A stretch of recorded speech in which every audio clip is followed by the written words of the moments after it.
Okay, well, hello everybody. Welcome to the Lead Stories podcast live. And my name is Jo Saxton. And I'm Steph Williams. Woo! They're really good. They're really good.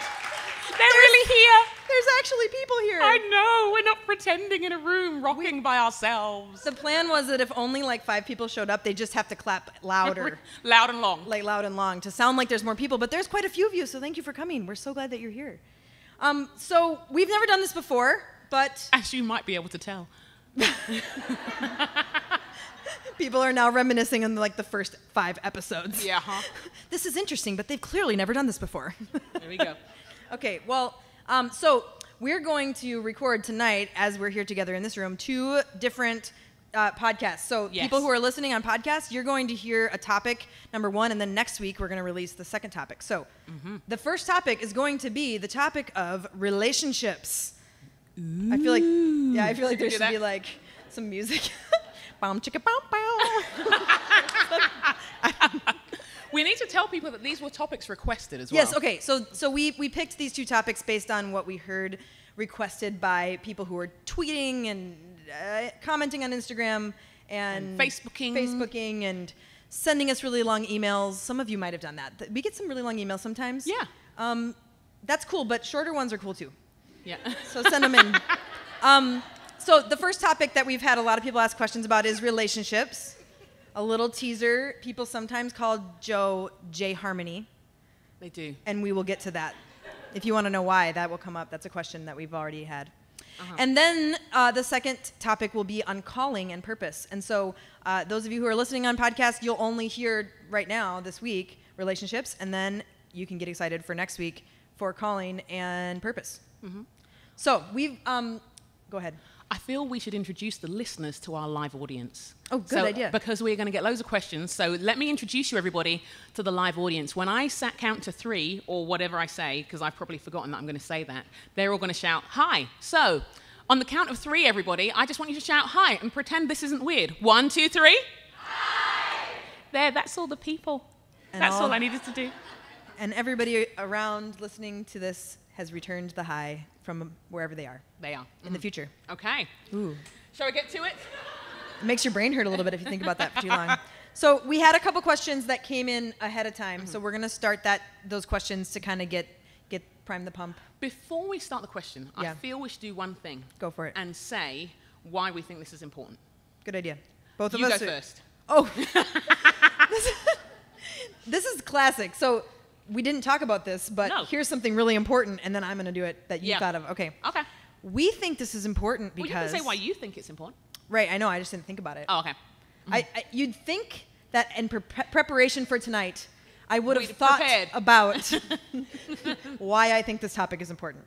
I do, though. Yeah, go for it. Okay, I think the topic of relationships is important, and we're going to talk about relationships broadly, but a lot of the questions we've received are in regards to singleness, dating, marriage, how to engage in relationships with people, discern, all that kind of stuff. But clearly relationships are a broader topic in regards to our friendships and people who we do community with, our church relationships. So for the people who are here in the room, you can ask questions around any of those topics, but the ones we have heard and the ones that we now have to bring to you have to do with romantic relationships, marriage, and things like that. And I think that this is a really important topic because God is relationship.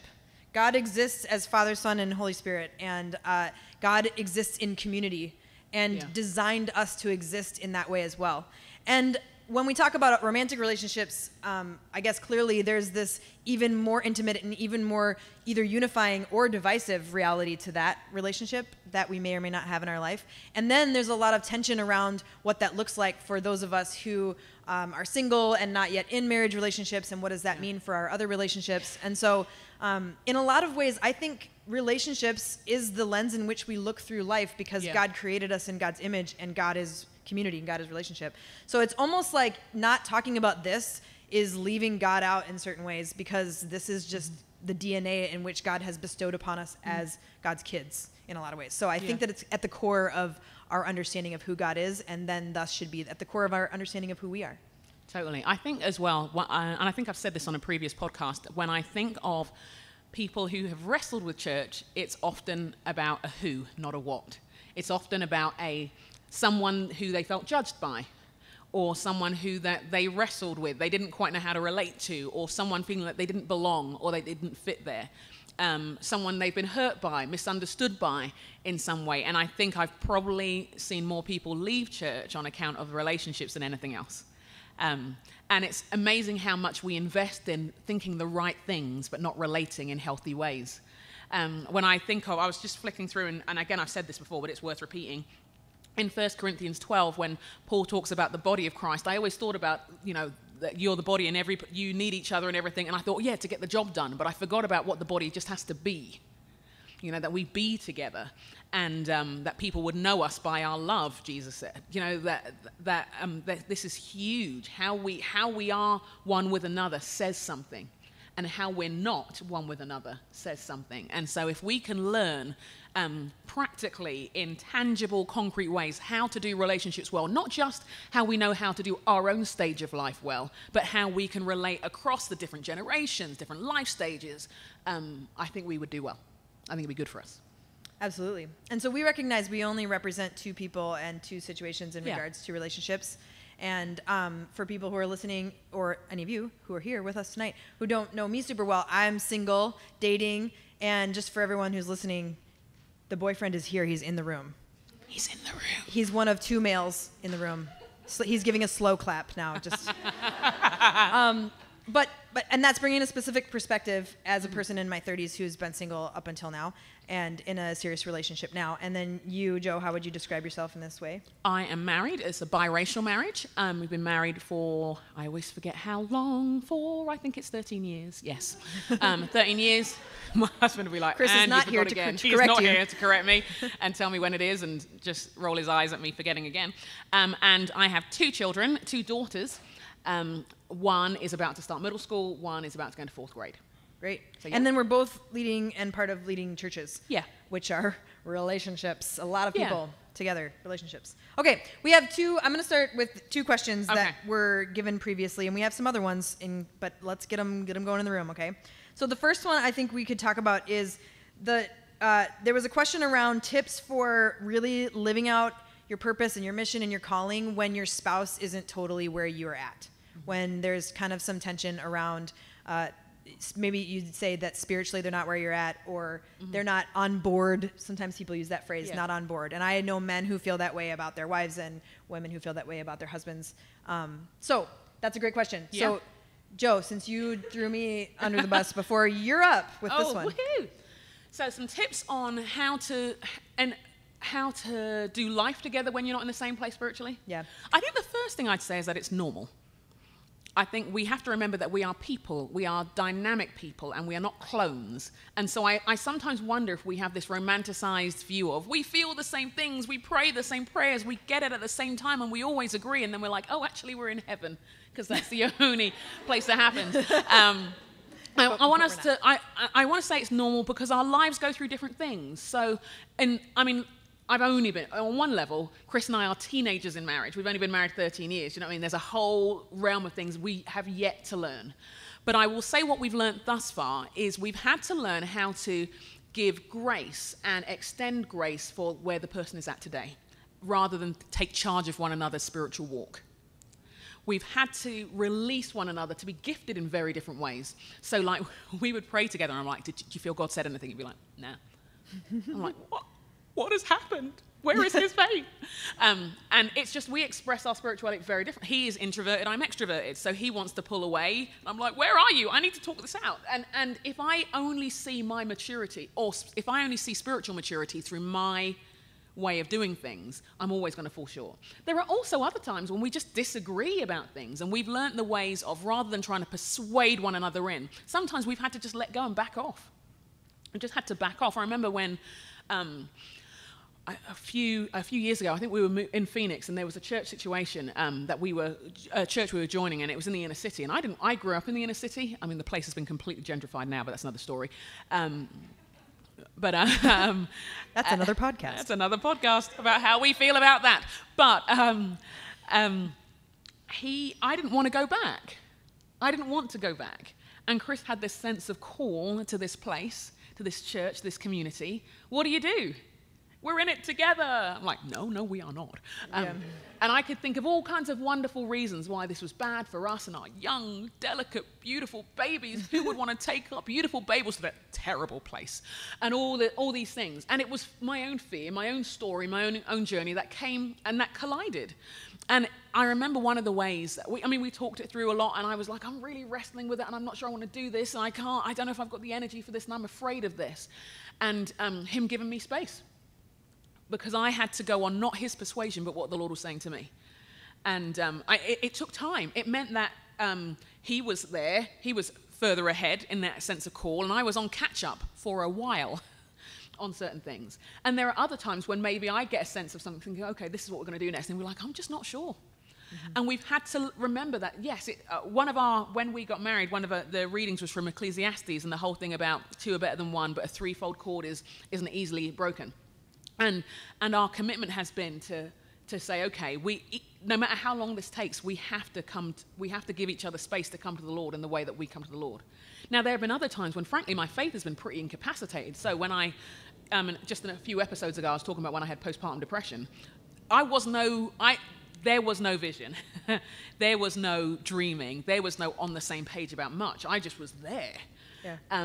And it wasn't realistic. And I've realized that not only do we go through seasons, but as human beings, our relationships do. There are times when we just have to release one another, rather than this image of supersonic Christianity that we either saw on stage at a conference without actually talking to the people, or felt we should be.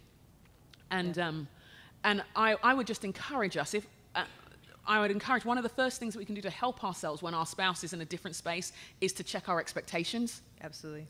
And to really check, and then check them again, and see who we're comparing ourselves to, whose other relationship we want, what other marriages we've seen where they seem to have it all together. And I would encourage us to lay them down. And then I would ask, what do we need to pray about? What do we need to talk about? What do we need to shut up about? And what do we need to pray about? Yeah. Because I found those things have held me in good stead, and continue to hold us in good stead.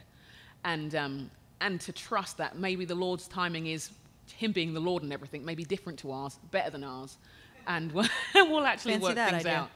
Yeah, and sometimes it has meant compromises. It has meant we've done things slower than we thought we would have done. We have not gone to places we thought we would have gone in the timing that one of us would have wanted. We may not have given in the way that we would have expected to give, but it's a marriage, not a presentation. Yeah. Of good Christianity. It's a life together. Yeah, and I think that oftentimes when we talk about this topic and you say, well, just pray for them, pray for her, it can feel trite, and people can feel, look, I've been praying for a long time. Yeah. But I have honestly seen so many times when maybe it took years, but someone comes around and there is no other explanation but God's Spirit having done something. I mean, there's just no other explanation. And I don't know the mystery of why the prayers aren't always answered in the ways we'd hope. And I do think that people have a choice of whether or not they want to follow God's leadership in their life. But it does happen. There are times when strongholds are broken and things happen. And I think one other thing that I would just add, and I know a lot of couples who've wrestled with these things, and sometimes one person is going through something like you described in the postpartum depression season of your life. But even just to say in that conversation, what do we need to talk about? To say, hey, if you're not totally on board yet with us stepping into leading out in mission in this area that I'm passionate about, what do you think about me kind of stepping into that, and let's see how it goes? You don't have to actually do this exact thing with me. I think it's a conversation, but what if I step into this area and just kind of get my toes wet? Can we pray through that? Could you let me step into that? And honestly, a lot of times that's actually fine. They're just not ready yet. And either you find out once you start taking those steps, ooh, yep, that wasn't it. They were right.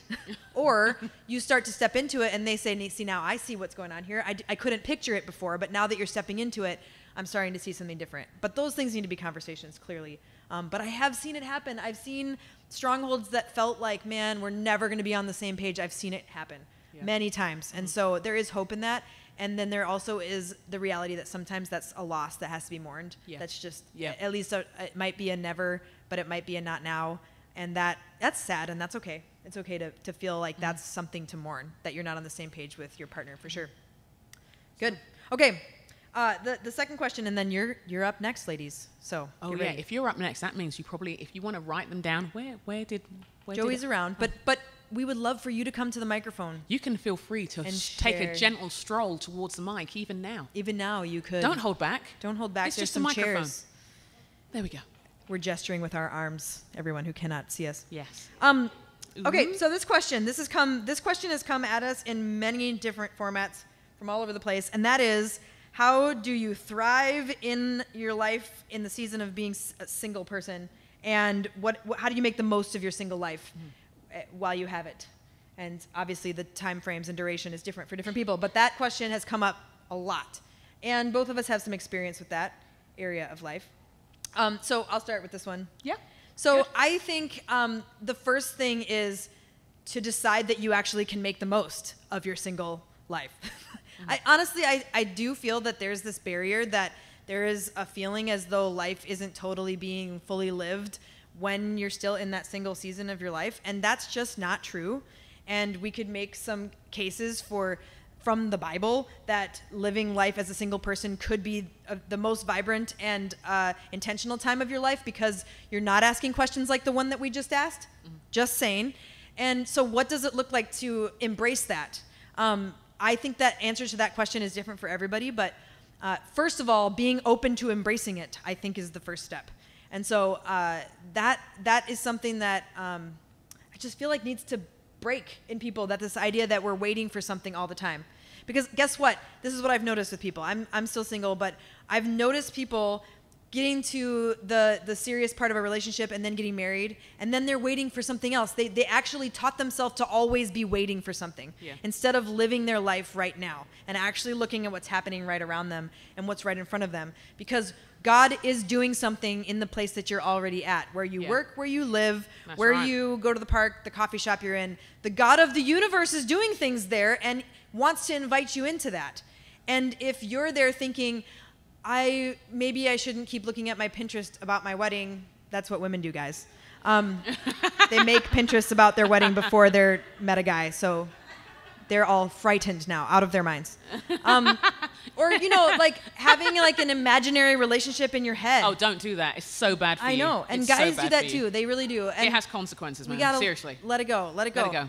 And focus on It's a what's happening fantasy. in your life right now, because there are probably some really hard things about your life, and there's some really great things. And that's going to be true when you're married too, right? Yeah, for real. Hard things, great things. That's what it is. And when you're embracing that season of life, this is a lie that needs to be dispelled. It doesn't mean that you're rejecting the idea of a relationship because you're embracing being single. Do you see how those can seem like that's the case? Oh, if I'm embracing being single, then that means I'm rejecting the idea of being in a relationship right now and I'm off the market or some sort of weird thing. No, those are not mutually exclusive. Like, you can be fully open and ready and available for whatever God might bring your way, but also fully embrace where you're at in your season of life. Those are not exclusive things. Those, you can step into those. Why don't you talk a little bit? You had a longer season of singleness as well. I got married at 29. I had been single for 8 years, and there were a couple of almost relationships, which, that wasn't so great. But I did learn a lot. I learned a couple of things. I learned the power of community. That our community relationships are key, and I think I'm still learning that on one level. That Jesus was a single man and managed to change the world, and he was complete, but he had relationships. And I think for those of us who are listening, watching, who are single, and those of us who are married as well, we have to think about how we do community, because one of the things that hurt me the most was not being invited to the dinners where I would be the odd number. And I don't know why an odd number's a big deal, but it happened. It's like, we haven't got anybody to match around the table, so? Yeah. Do you know what I mean? I think we and people are single in different stages for different reasons, aren't they? We may be single on account of being widowed, we may be single on account of being divorced. There are different stages. How are we, if we as church can't work out how to be extended family, then nobody can. Right. We've got the best model ever in Jesus of befriending everybody and engaging and doing life in healthy ways. It's a real powerful opportunity. So I think that's one of the things that I've learned and continue to learn. And I think that's in our language. I know that on one level I do talk about relationships a lot, but equally I do say to people, you can live a perfectly complete life as a single person as well, and believe it. I don't just say it for like as a kind of platitude. That's because I mean it. Yeah. And I want to encourage us to be as excited for what our single friends are doing as we are when they meet somebody. And honestly, the only times I really go after it, talking about the relationship stuff, is if I get the impression from the person they actually do want it, but there are other reasons that are kind of... There's barriers that they need to overcome. Yeah, and I love what you're saying about the extended family thing. And as single people, that's on us too. Like, literally say to a family, whatever version of a family, you know, like it could be a husband and wife and some kids. It could be a single mom. It could be whatever. Hey, I want to just be a part of your family, you know, extended family. I want to connect with you. And if you're somebody who has a spouse, or maybe you've got some kids already and you're raising them on your own, how do you embrace single people and say, let's do life together a little bit more? But those have to go both ways. That's really not any one person's responsibility. That's a everybody responsibility. And I think it's easy for us as single people, especially as people get into their 20s and 30s and you're starting to feel outnumbered, to withdraw from church. And I completely understand why that pullback might happen, because you start to feel outnumbered, and you frankly might be. But the truth is that in North America right now, over 50% of the population of adults are single. Okay, so it's a majority. And when you think about most of our churches and the percentage of people who are single, my suggestion is that makes single people an unreached people group. Just think about it for a second. And so as single people, we can definitely leave and say, hey, that was really hard, and people said things offensive, and the pastor is always making references to couples, and I have heard all those things, and I've seen it, and I get it. Or we can say, let's get some more single people up in here, because these are people who also don't feel comfortable. So then you've got folks who are maybe on the fence with Jesus and on the fence with hanging out with a bunch of families. Well, they're going to come and be with you, you know? So there is a sense of, for us as people who are single in that stage, it's okay to be upset about some of those things and to speak up and to say to the leaders, when we always talk about this way, I feel isolated. Great, let's have those conversations. But let's also recognize that everybody, but particularly other single people, are the best people to engage with one of the most unreached groups of people when it comes to relationship with Jesus and church community, at least, in our country. So how do we do that? How do we step into that? Can I say one more thing, and then we should probably go to the question? Then people are lining up. They're lining up. It's so exciting. I think one thing I would encourage us, as whatever life stage we're at, is to think through who the people are we can invite into our lives. I am really blessed by the different people of different generations in my life, and I have these two wonderful girls, and I have single women who can speak into my life, into my parenting. They speak and they do a really fantastic job. You know, they see my girls in different ways, as they see a different lens. They enrich our family. Our family and my parenting, my mothering would be poorer without them. It's just a fact. But often, if we only see a lens of, well, I've just got to check what another married person would say, we might miss out, is what I'm saying. And those of us who are single, I want you to think of the contribution you make to the family, to the wider family. And I don't just mean babysitting. I mean, yes, it's wonderful, but honestly, maybe the mother wants to get out more. So. And maybe you want to see a Pixar movie, and it's more normal when you bring someone else's kids. Also true, friends. Also true. I do it shamelessly.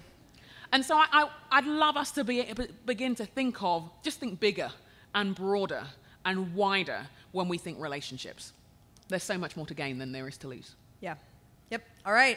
Question. Say your name. Who are you? Hi. Who are you? Hi. My name is Abby. Thanks so much for being here. I love your podcast. I'm part of a small group who've been listening to your podcast, so just thank you so much. And thank you, too, for the words you just said about kind of calling especially married people out for really kind of uncoupling maybe a little bit and being a little bit more about the community at large and not just about their marriage community. So I was going to ask a question about that, but I think you all spoke to that very well. But I am married, so I always like to call married people out to don't just sit by your spouse and talk to your spouse, get out and talk to other people. But anyway, I'll ask a different question about... You know, one thing I see a lot in churches is I see a lot of talking to kids about getting out and the gifting that God gives you and really, really growing in that. But then as those kids turn into teens and to adults, I still feel like I see at large that there's a channeling of what people do. I feel like all of the women do serving kitchen and kids, and all of the men do being funny and being in the front and being kind of up in the front and things like that. So I'm just wondering, you all as being two women who have seen lots of different churches, been part of different churches, I'm just wondering if you've seen any good models of churches that kind of don't just encourage people to do their gender role. Not that there's anything wrong with doing those things, but just encouraging something for people to truly do what they're called to instead of just kind of what default society calls them to. Yeah, good question. No, Thank you. Thank you. Me? Yeah. Oh, cool. I think this is a really important question. And I think naturally, and there's women in this room mostly, we start to think, because not all the women want to be in the nursery. But, it's okay to want to do that, actually. And I'm also concerned for the men who feel that there's other things that they want to do, and they're kind of getting stuck in roles that they don't really love. And then I'd like to just take it a little bit bigger picture, too, and just say, what about people who the typical, quote-unquote, roles in church doesn't fit their gifting at all, actually? And they'd actually like to step out in some other ways. And we've actually been so narrow on the paradigm of what it means to participate in the family of God that there's actually only 6 things to choose from. And so I get the pressure for this because I think I don't know how many people, but I think it's something like 150 people we need to volunteer for my church to function as a portable church. So that's a whole nother conversation of people just needing to do stuff. Mm-hmm. So what I'd love to talk about and how we talk about it in our community is there are things that take the whole family, and everybody needs to get on board, and everyone needs to choose one of those things. You don't even have to like it. You don't even have to be good at it, actually. We just need people to do it, because not very many people feel the spiritual gift of pushing carts up from downstairs. Like, they just don't. That's not a spiritual gift. It's just something that needs to get done. And then, let's say, but what are you called to? What are you gifted towards? What makes you come alive? What is your holy discontent? What are the things that you care about? Because that's the work of the church as well. And we're only here setting these carts up and pushing things around so that we can create a space where God can speak to us about those things. And so, as any of you who have influence in that way to set up spaces for people to step into what they're good at, let's stop making it seem like it is a spiritual gift to even help with the kids, because sometimes you need to help with the kids because there's so many of them. And so we just need more people. If you can breathe and you have a background check, we need you to help with the kids. Like, honestly, it's fine. But you don't have to feel called to it, actually. We just need everyone. And then, and actually, one of the things I often say, I said this to my community from the stage last week, actually, the kids don't really need you. You need them. You need to learn from them. Yeah. You're going to come in, you're going to teach about the big God story, that's what we call it. But they actually have some things to teach you about the big God story. And so even if you don't, quote unquote, like it, doesn't matter if you're a guy or a gal, like, just, you need to be in there sometimes, even if it's just once a year, whatever. Mm-hmm. So how can we break that up? I guess I would say the paradigm needs to be busted even bigger than that, just to say the work of the church is what we're doing as we go to our jobs and as we set up chairs. It's both and so how do we break those paradigms down if we have influence in that area? I'd also encourage, I'll be real quick and then we'll have the next question and stuff, is as I can't remember who it was, said you can't be what you can't see.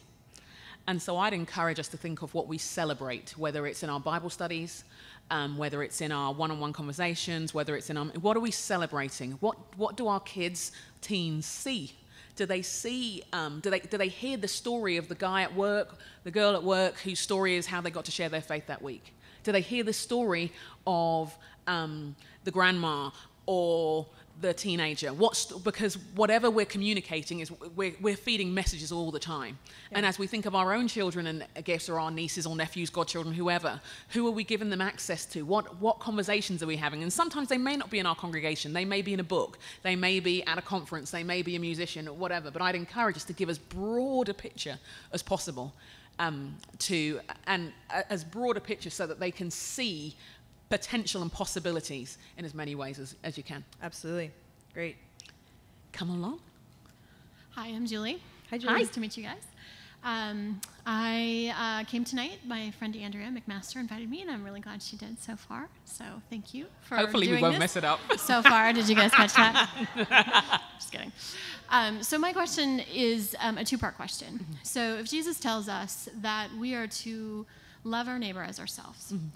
I'm wondering how you would define that love, because obviously there are different people in our lives that have different significance to us. We love our spouse probably a little bit different than the barista who gets us our coffee, right? Mm-hmm. I hope so. Like, that would be awkward. It would be creepy. Yeah. It would be creepy. Yeah, it would be creepy. So, wow, yeah, that would. Sorry. So my question is, how do you define that love for the ubiquitous neighbor in our life, right?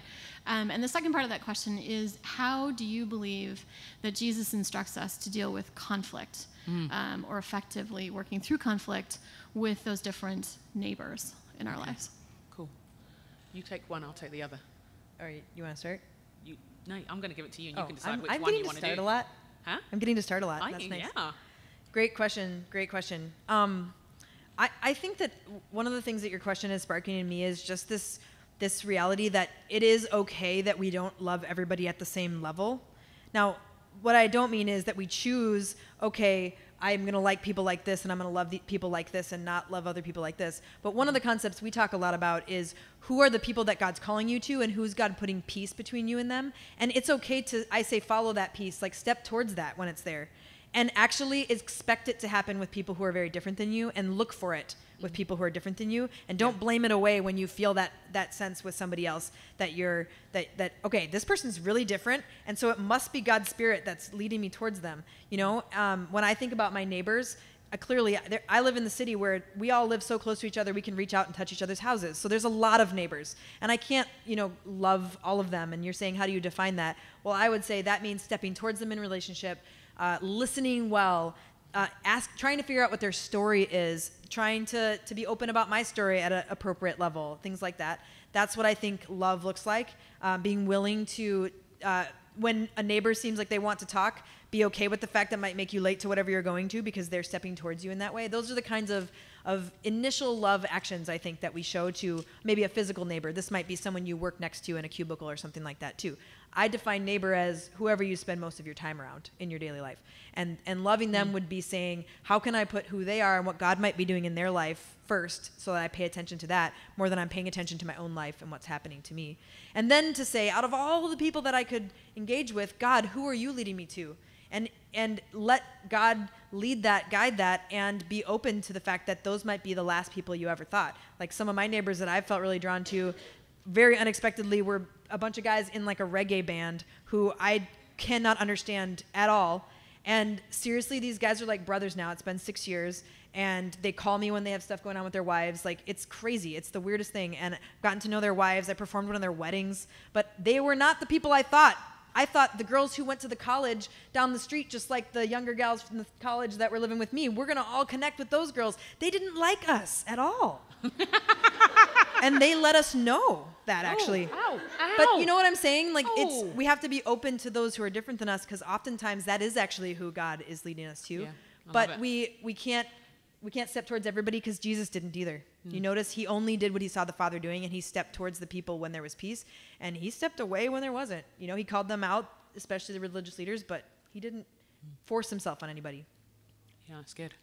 In relation to the conflict question and how to resolve conflict, one of the things that I come back to again and again and again, very familiar to many of us, is in Matthew 18, verse 15 onwards, where Jesus is real practical. I love that he's so practical. I sometimes hate the fact that he's so practical, because it means I have to respond.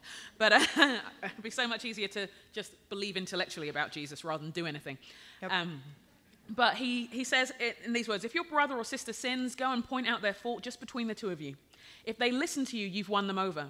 But if they will not listen, take one or two others along, so that every matter may be established by the testimony of 2 or 3 witnesses. If they refuse to listen, tell it to the church. If they refuse to listen even to the church, treat them as you would a pagan or a tax collector. Then it moves on from there. And I think it's helped me in a number of ways, because first, I found that often in church contexts, even in my less than Christian behavior type times, I've probably done this the other way around. Do you know what I mean? Yeah. Like, someone has offended me. They've done something to offend me, and people out there know about it. Yeah. First, for prayer. Right. Or for an awareness.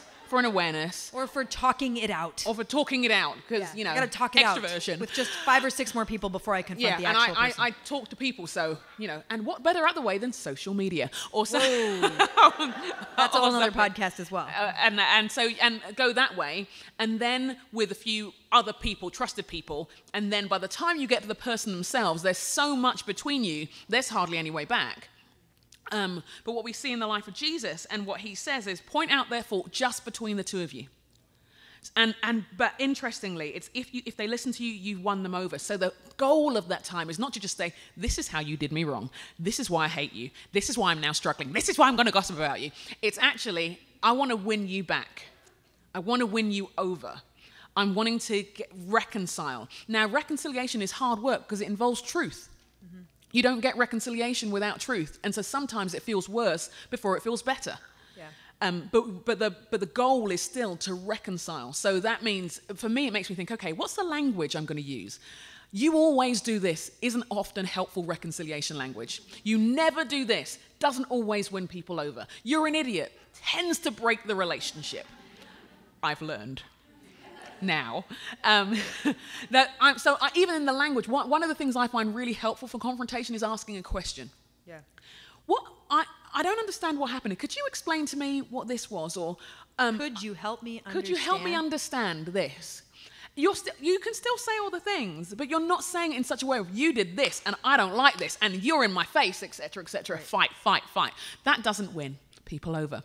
And the next thing I found in this passage is if they won't listen, take one or two others along so that every matter may be established by the testimony of 2 or 3 witnesses. And I think what struck me about that is it's witnesses. People who have seen the same behavior exhibited, not just your people who will get on your beef with you. The testimony is established by 2 or 3 people who, well, yeah, we've seen this too. Now, hopefully, if you've really gone there with the first time, you may not even need to get to this point. But we see that there. And there have been times where friends have staged an intervention on me in the years, or we have on others, because we have an understanding that we're trying to win somebody back. Again, it's still from that place of, we need to get this healthy, not you need to know how bad you are. We are here to shame you. Which is easy to do. And then it's like, and if they refuse to listen, take it to the church. And so it goes wider still. But again, it's still with a view of winning that person back. The relentless pursuit of reconciliation is with a view to reconciling, not just to make them know they did people wrong. And now I'm fascinated by, I'm sure Jesus did irony and that, because irony is one of the best things in the world. And it says, if they refuse to listen even to the church, treat them as you would a pagan or a tax collector. But then we've got to think of how Jesus treated pagans and tax collectors. We've got to think of how he modeled for them with his disciples, one of whom was a tax collector, and what that actually looks like. It's real easy to say, well, right, done it. Drop mic. Well, I did the church, I did the witnesses, and now they are pagans. But Jesus laid down his life for them, didn't he? And he still sought to win them over. So I think that's been how I've worked it through in principle. In practice, it's been hard and vulnerable. Yeah. I've had to ask myself, am I offended because they did something wrong or because they didn't do what I expected? And were those expectations healthy? Yeah. Oh, she got to be the bridesmaid instead of me. Is it because we told each other and promised each other when we were 17 and didn't know what life was like that we were going to be bridesmaids? Oh, gosh. And if so, we need to build a bridge and get over it. Do you know what I mean? On one level. Do you know what I mean? Is it disappointment? Disappointment isn't the same as someone deliberately setting out to offend you. Or even just having different opinions. That's okay, actually. It turns out people in families can disagree and have different perspectives. And still like each other. What? Radical thinking. I actually think it's really important that we don't get a disagreement in a sense of something we just don't agree on this perspective or this topic, and a conflict. Because it doesn't have to be a conflict. It can just be something that creates some really good conversations because we don't totally see eye to eye. And it doesn't even have to be a thing that we never talk about. We can even talk about it. It's okay for there to be some of the tension of different perspectives in the room. Because if you're ever in a room and you think we are all on the same page, it's not true. That's not real. Yeah. So we have to be okay with having some different perspectives. Mm-hmm. And if our neighbors, most of the people who live near us or work near us, probably have very different perspectives than us. And that's okay. That's actually not what Matthew 18 is talking about. You don't need to come to them and say, I've been meaning to confront you on the conflict that we have in our opinions. That's actually not... That's not a thing. The thing. That's not a thing. Don't do that. That's just weird. It's not a thing. Sharing different perspectives as you grow in relationship, great. Sharing about your faith, which might be very different than theirs, as you gain trust, awesome. Different than we must confront the conflict, which is we disagree. That's just being human. Yeah. That's just part of humanity. And as a final thought, I'd say that particularly when now we have the social media thing going and everything else, and people feel free to share all their opinions and stuff, we have to work out when we need to stop things escalating, because some things just aren't worth it. I tend to fight harder for the relationships that are closer. You know, because if it's a brother or a sister, you want to win them over. If it's someone who it's like, you know what, peace out. And we have to have the confidence and the security to choose to lose the argument. I love the last word. When I'm driving my minivan to Target, I have so many last words, and they are excellent. They are pithy, they are witty, they leave people dumbfounded and yet inspired. All at the same time. Except that they can't hear you. Except that they can't hear me, and Jesus is like, okay, Joe, let it go. And sometimes we have to put it down. So. That's great. Good question. Thank right, you. Thank you up. for your question. How long have we been talking for? I think we have time for 2 more. I'm keeping track. Oh, are you? Good, because I completely forgot. There we go. We're such a great partnership. Okay, wonderful. I am Andrea, and I'm so thankful to be able to ask a question. I have listened to all of your podcasts. I think I heard on one of the podcasts, where are the women listening from, and what are they doing? So I'm usually running or getting ready in my bathroom. So there you go. Getting ready in the bathroom. Getting ready. I have not outed the person who is the bathtub person. Yeah, but okay. She knows who she is. So with that, I would love to dive into team dynamics. Mm-hmm. So I'm talking really about a team of only women, because maybe there's more dynamics there, probably not. But just talking a little bit about the more women, the more dynamics. Right. Nervous laughter in the room. Well, all that being said, I've seen God build a team that you would never put together, right? And it has been awesome. But I've also seen teams be built, and you're like, what is happening? This is just not working. Mm-hmm. And so in the theme of relationships, I'd love to talk about just building a healthy team, one that thrives, one that meshes, knowing that we're women that come with lots of different passions, ideas, perspectives, giftings. And just to keep it on purpose, keep it focused on the vision, keep it moving forward. What if you see a woman who's not a good fit, kind of tearing down the team for whatever reason? Just how do you navigate that? Building a healthy team. Okay. Great question. That's an awesome question. I don't know that we should do a podcast on that sometime. We should do a whole podcast on We team. should. That's I good. think we Somebody should. write that down. Somebody who helps please us. write that down. There's and tell people us here that. who help us. Write that down. Thank you, please. 2 or 3 witnesses, at least. We need help. Seriously. We got a thumbs up from one of the helpers. Great. Okay. Thank you, Kelsey. We actually need a lot of help. True confessions. Yeah, true. Neither of us can function at all without help. I think they can tell. Okay. That was not a confession. That was just, they're all going, life. Oh, they know. Like, really? They've worked it out. God bless them. I don't think it's that different, the answer to that question, whether it is a team of all women or a team of different genders. I think that the advice I would give is similar. Mm-hmm. I don't know what you're going to say, but do you want me to go first? Yeah. Oh, thanks. I think, I wouldn't say they're different, but I would say that there are some nuances, particularly. Yeah, nuances. I would say the nuances I've observed is, particularly if a group of women have been given an opportunity for the first time. Mm. You know, I think that and we've talked about this sometimes, that talk about the imposter syndrome, where we often with women, we don't feel like we're leaders. Right. We don't feel. We say, "Oh, I don't lead. I just take care of everything and make sure it all gets done." And I found often when people have been released for the first time, it's both a heady and exciting experience and slightly kind of overwhelming. And so I found it really important if you're leading the team, to model the degree of vulnerability you want to see in your team, not to the point of incompetence. Do you know what I mean? Don't do the false humility thing where it's like, I'm terrible. I mean, when we say we're terrible at things, they're because we're terrible at those things, but we are perfectly able to tell you what we're good at as well. We were joking. We joke when we say Joe has other skills, but we don't know what they are. We know. And do you know what I mean? We are, to the degree that we are silly, we are still very clear. When we're in the room, we're not apologizing for being leaders. We know what we're doing on that. So what I'm saying is model a degree of vulnerability in terms of a humanness, God working in our weakness, in a permission to have a bad day kind of thing. We don't need to be Superwoman. That's just entertainment. That is not your role model. But I think that what that does is it gives everybody permission. It gives everybody permission to not be perfect, to be a work in progress, things like that. I would say I love to discover what the team really are good at, not just the skills, but does someone like to bake? If so, they are going to bake. And we want to catch them doing things that they do well and celebrating those, affirming those. I've often found with a new team, lots of affirmation is really important at the beginning. Not to the point where, not in that kind of you're a special snowflake kind of weird way, I mean in the sense of genuinely affirming what you do. Do you know what I mean? Not just, don't be weird. Because that kind of special snowflake coaching comes and bites you later. Yeah, because someone's like, I'm a special snowflake. What? I don't melt under pressure. I'm fine. So don't do that. But I would encourage you to play together, to find some fun things. It's often in the fun things, like is there a movie you can do? Is there, I don't know about hobbies, because who has time for that? But are there things you can do together, eat together? You have to put your weapons down to eat most of the time. Are there things you love to do that can just begin to help you observe one another and see each other outside of the tasks of getting something done?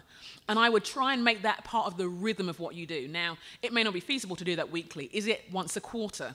Like you have a girls' night where it's just, and we get takeout so that no one's under any pressure to present or anything like that. Do we go out so no one has to clean their house for 25 hours just because someone's going to come across the threshold kind of thing? Make it as easy and accessible as possible. Because when you get to play together, you get to know one another. And when you get to know one another, you get to have grace for one another. When you get to know one another, have grace for one another, it's easier then to do the challenging things as well as the inspiring things. It's easier to tell someone what they're not good at when they feel secure in your love for them. Do you know what I mean? When they know that you want the best for them. So there have been times when I've had to say to someone, this is not your gift. But I've always wanted to know what the other gift was before I said that. I said, look, I see this and this and this and this and this. And so why waste your time on this? Because I'm not sure it's helping you and you don't need to. Do you see what I'm saying? But it does mean a little extra work for us as leaders. But we're wanting to cultivate. You see it in Jesus' life all the time. He's cultivating people to become what they're truly meant to be, not just getting the jobs done. And I found when I've emphasized that, the job gets done and more. Yeah. And then just to speak to that idea of like maybe someone who's on a team that's toxic and they're kind of bringing the whole team down. That does happen. It does. Yeah. It does happen. Occasionally. My biggest piece of advice would be give that person an opportunity to correct the behavior before they're off the team, if you can do it. Yeah. And that is a brave, courageous conversation to have with somebody. Yeah. To say, listen, here's what I'm seeing, because of course they might be defensive, whatever. Here's what I'm seeing. Here's what I'd love to see. We want you to be a member of this team, but here's the behaviors that we're seeing, and here's what we need to see. Can we try to step towards that and talk about it every few weeks to see how it's going? Because then if it really does have to be they're getting severed from the team for whatever reason, because toxicity does spread, and it's not something you can hold back once it starts to spread. Yeah, once it's poison, man. Yeah, so the person may need to not be on the team. That is real. They might need to go get but healing. Give them a chance to step into it. Give them the resources to support that. Yeah. Things like that. I mean, I have helped people find counselors. I mean, honestly, this could be the beginning of the breakthrough of their life. And it instead of just the breakup, right? Yeah, because let's face it, if they're toxic in your team, that's not the only place. No. That's not the only place. So although for you, you're like, oh, I don't want to say anything, they're a volunteer, maybe I should indulge their weakness. No, right. Save their marriage. And if you're in a community, yeah, exactly, save their marriage. And if you're in a community, you will hear about it for the team that they join after they leave yours. And that's not going to be helpful for you or the other team. Yeah, I would say think of the values in advance that you have. What are the things that are really important to you as a leader?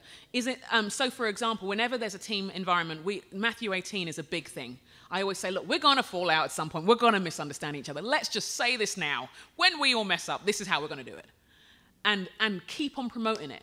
I would say as well, because a number of us lead teams of volunteers in church contexts. Sometimes because they're volunteers, we feel a little bit guilty. And so we let people off. And on one level, that makes sense because you want to give grace for lives, but character's a different thing. And so one of the ways I try to temper that is when I'm inviting someone on a team, even if I really, really want them, I get them to go away and pray about it first, so that God's told them to do it. Sometimes we tell them to pray about it. I think God wants you to do it, so pray about it and see if he says no, because we think yes, but there's still prayer. Because you want someone to take responsibility for their contribution. Right. In some ways. This is not just someone's self-actualization moment where I've been discovered and now I'm a star kind of thing. It's actually a part. We're part of a bigger picture, a bigger story, a kingdom work, and it's important for us to communicate that language. So I would say, think of the values of the way the Lord's wired you, the kind of teams you want to build. Some of us want to do things real in a real family sense. Some of us are like, okay, we want to execute tasks. That's cool. We're all very different, but know in advance what your values are, because otherwise you'll only know when they're violated, and then it's awkward. You know what I mean? Then it's real challenging. And once you know what they are, and maybe as teams you even discuss them, talk about them. Keep on talking, keep sharing about them, model them, live them, be consistent with them, because that, in the same way, like with our friendships and our relationships, our friendships that we have consistent time with or have had some consistent bond with, you know, like there are those people from way back who you pick up from where you left off. It's because that relationship was forged at some point. Or with our family patterns, you know, the mealtime, it produces some kind of stability and predictable patterns. We need those for our teams, because that produces the kind of foundations from which we can build and grow and go deeper. Absolutely. All right, one more question. Come on up. Hi, I'm Steph. Hey, Hi, Steph. Hey. I'm Steph too. There's rules. Thank There's you. no people called Steph. I look up to you both so much. Oh, so thank you for what you're doing in empowering women, but people all over to lead and to lead well. So question for you. As women who lead, particularly in the church, 2 parts. How do you navigate your relationship with men, particularly men who might not agree that you should be leading or leading in a church? And 2, how has then your calling impacted your dating or married life? And what would your advice be to others who feel called to lead in the way you do? She left us with a doozy. I was going to say, didn't this she? recording just became twice as long as we were planning. I went first last time. It's your turn. We could probably do a whole topic on this. We probably should. Who do we need to tell to remind us to do this as another podcast? Somebody write that the down idea as well. of both of Steph's questions. Yeah. Elaborating, but let's give the shorter version. Yeah. Do we have shorter versions? I don't know. We'll just give it a go. Whoops. Okay, so as far as do you have one that you wanted to tackle more than the other? Not really. Okay. I think I'll talk for myself on how I relate with men who maybe do or don't have a supportive of what I'm choosing to do as a leader. First of all, generally speaking, as I relate with men, I want to treat them like they're a leader, not a male leader, just like I'd hope that they would treat me like a leader, not a female leader. And in those professional settings, I really advocate for dropping the prefix. I also don't want to be treated as a single leader or a young leader. I just think if we can try to drop the prefix in how we're engaging with people, then that's the beginning of them dropping it with us. Because I am fortunate enough to be in a lot of settings where men are very supportive of what I'm doing, but it doesn't mean that they're comfortable with it yet totally. You know what I'm saying? They're still getting used to what it means to have a woman in the room. I'm in a lot of settings where I am the only woman in the room too, and Joe is sometimes as well. And so it comes back to expectations. You cannot expect a group of men who are used to having just men, even if they're all on board and supportive, to be totally ready for a woman to be in the room and not act, then they're acting different because they're trying to get their head around it. You have to sometimes tell, or I have to sometimes tell men, there's a number of men in my life who I see as mentors, and I say to them, please always tell me exactly what you would say to me if I were a man when it comes to giving me feedback about my speaking or encouraging me as a leader or pushing me, because I don't want to be treated differently, because that's actually how I think we're going to grow. And I have to say this, and I promise that I will not assume that it's a gender thing and that's why I'm getting the pushback or the feedback from you. I trust you, and I need to hear that from you, because a lot of men won't be giving the same feedback that they would maybe give to a man that they were mentoring, and that's holding us back, right? So there's a permission giving. And then I would say my answer is pretty simple with men who maybe don't agree, and sometimes women, frankly, who don't agree with my role as a pastor and being a lead pastor and that. I actually think it's okay for us to disagree in this area. I actually think it's okay. I've never fought with anybody about it, and I don't plan on it. It's okay if we have a difference of how we understand scripture and those different things. If women are feeling oppressed in their setting, I would advocate for them to find a new space. However, and I would always advocate for anybody being oppressed for any reason, including gender, in different ways. But if a man is confronting me, and it has happened, I would just say, I actually don't feel the need to convince you to agree with me. I really don't. And however, I have had some awesome conversations with people who are trying to wrap their head around the fact that they really feel led by a woman. Oh no, what do I do? Young men and women who are confused about that. And we've had some awesome conversations. I will talk about it with people as long as they want to talk about it, as long as it's a conversation and not a debate. Because at the end of debates, nobody changes their minds. I don't know if you've noticed that, but it's not how it works. So that's what I would say about that specific issue. I don't know if you'd add anything to that one, or you want to tackle the next question. No, I do exactly the same as you. And I do find myself in environments at conferences and stuff where I'm speaking on the same platform as people who are very, very outspoken in the opposite direction, and I just think, well, oh well. Right. Do you know what I mean? I'm not going to go home and stuff, and do you know what I mean? I'm not like, oh, you don't. But what I do though, I'm clear on is this is still a brother in Christ. Yeah. So I'm still going to be friendly. I'm not going to behave any differently, and people are sometimes surprised who I'm friends with when they hear that person. They're like, how? And I'm like, well, because they're a nice person. So I thought I'd just chat. Right. And some of them are very smart and have some similarities and opinions that we just disagree on this other thing. Topic, and I mean, and it's on one level, it's easier at this stage now that we have we're in distinct positions of our own. Where it's often challenging, where I've seen it be most challenging for people is when they're like, but that person's my boss. Yeah. And that person's my leader. And I honestly, for me, I'm one who, I love leaders, and I love to be able to get behind the person who's leading me. I want to be for them 100%. And if I can't do that, then I have to ask questions. Either I get on with it, or I bless them and do something else. No, neither one of them is an angst-ridden cuss game. Right. Do you know what I mean? Because if we're, there's a kingdom vision, we've got to go somewhere and all that kind of stuff. So I'm like, I want to be behind it. But if you're saying that I can't do this because of my gender, then I come before the Lord. And sometimes I've talked it with people and say, look, if you don't feel comfortable with this, that's okay. But I'm accountable for these gifts. I'm accountable before the Lord on what I do with it. And we may have different interpretations of Scripture. And let's face it, that's been happening for 2,000 years. So it's going to continue. But I've got to honor them still. I've got to still, this is a member of my family. This is still a family member. And so if I get to a point, and I've seen this with people where they've gotten to a point where it's like, we see differently, but we will end with blessing. We will end with thanking you for the investment, thanking you for what I've received, and going in a different direction from there. And that takes a lot of inner work with the defensive posture. So we're kind of coming across like, we just don't do that. But that is a posture before the Lord of, I don't want to be defensive. That is hard, and I feel offended in different things. Yeah. But being offended is normal in life, and so that actually is a heart posture thing. And can I actually be in a room where I know people disagree with me and hold composure and stay poised and hold on to who I am and differentiate myself, and that's okay.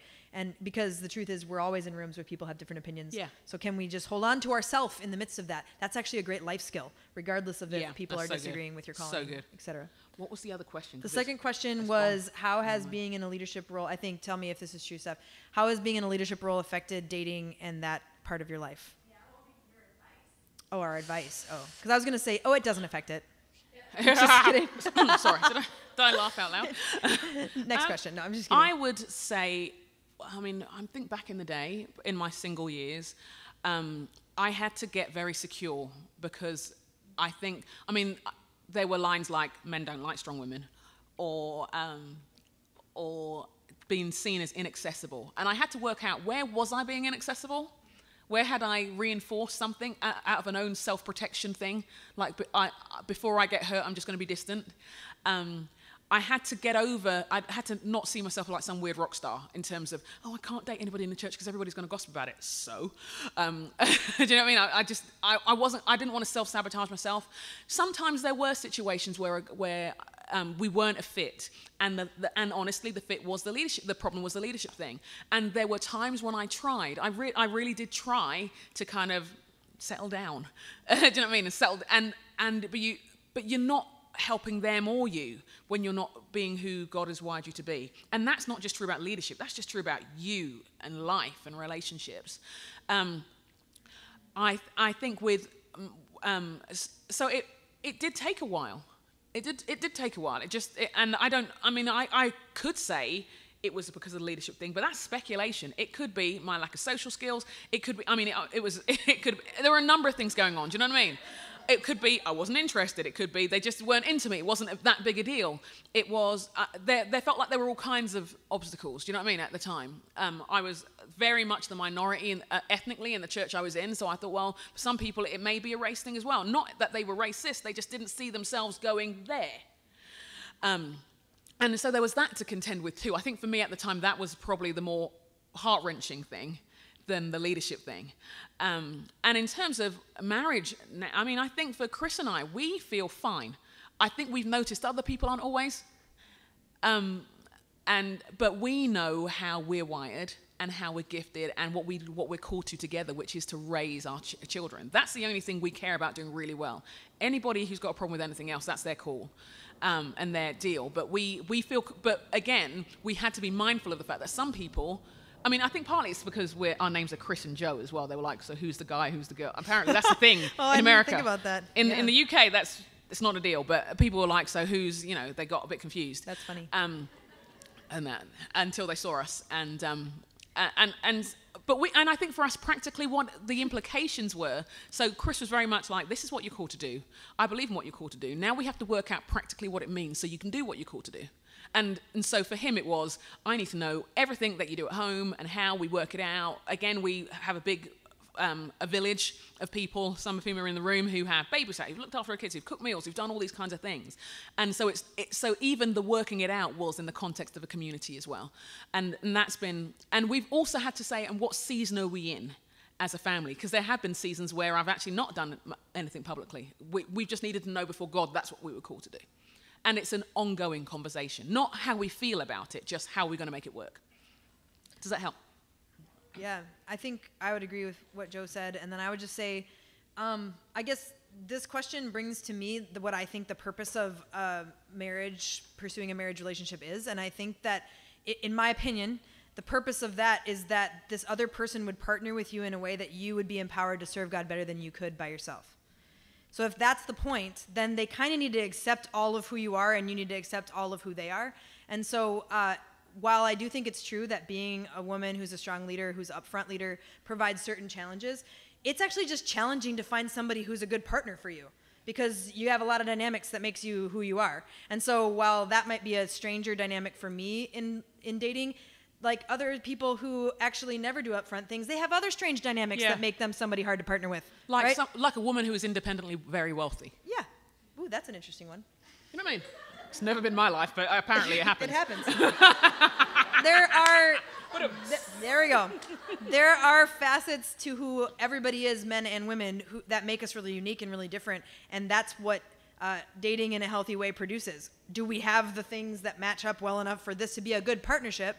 That's actually the bigger question that we should be asking here. Yeah. Not just, is this person fun and do I feel fluttery? Because at the end of the day, and I know the people in the room who are married know this, it's about whether or not we partner well together or not to serve God's kingdom better together than we could apart, to the best of our ability at discerning this right now. Because that's also a big mystery, and it's hard to know. And there are different models, aren't there? When we look at marriages and we look at relationships, there are lots of healthy relationships that look very different.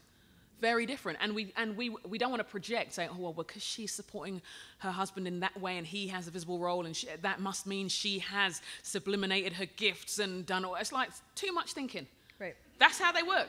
Do you know what I mean? Don't overthink it.